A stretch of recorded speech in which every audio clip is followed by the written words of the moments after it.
अगं वहिनी, नंतर गणू घसरून पडला. त्यानंतर त्याने आमची कधीच कोडी नाही काढली. बाबाची सुद्धा? म्हणजे काय, माझी कोडी काढायची एकाची तरी हिंमत आहे का शाळेत? ए नाही या रमा वहिनी, याची सगळी मर्दुंकी इथेच आपल्या समोर. शाळेत नुसता गोगलगाय सारखा असतो हा. आबा काही नको बोलूस, नाही तर मार खाशील. आधीच माझे डोके फिरले आहे. अगं बाई, काय झालं डोके फिरायस? मग मला काय नाही खिमटी.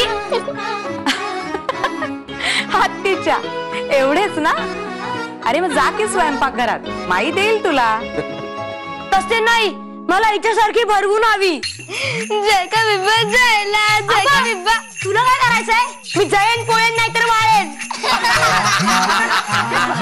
वा वा वा वा बाबाराव, तुम्ही तर अगदी शीघ्र कवीच झालात. जळेन पोळेन वाळेन.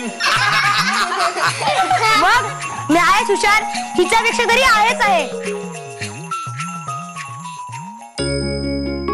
पांडू काका, माझी पाटी पेन्सिल आणा ना. हा देतो की. आता म्हणा ना जय का बिब्बा.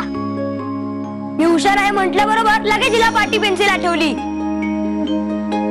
अरे नाही रे, स्वतःनी मला अभ्यास दिलाय ना, तो मला पूर्ण करायचा आहे, म्हणून हवी आहे पाटी पेन्सिल. अगं रमा, थोडी तरतरी आलीये तुला एवढेच. कशाला इतका ताण घेतेस?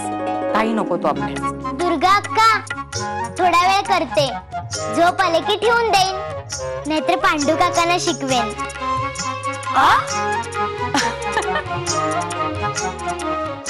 अगं बाई, काय म्हणजे आपला असंच. मी एकदा अशीच लोणकडी थाप ठोकून दिली होती रमावहिनींना की मला लिहायला वाचायला येतं म्हणून. आणि वाचताना पाटी उलटीच धरली. पण पांडू काका, मी खूप शिकेन, खूप शिकेन, आणि तुम्हाला पण शिकवेन.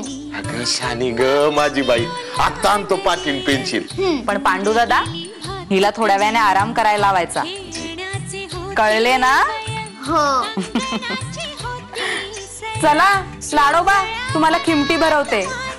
मला खिमटी, मला खिमटी.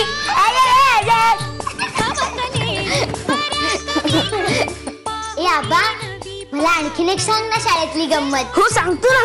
एकदा काय झालं माहिती का, आमच्या शाळेत गणेश नावाचा एक मुलगा आहे, माझा भरपूर चांगला मित्र आहे. तेव्हा ना त्याला काहीच येत नाही, अभ्यासात भरपूर कच्चा आहे तो.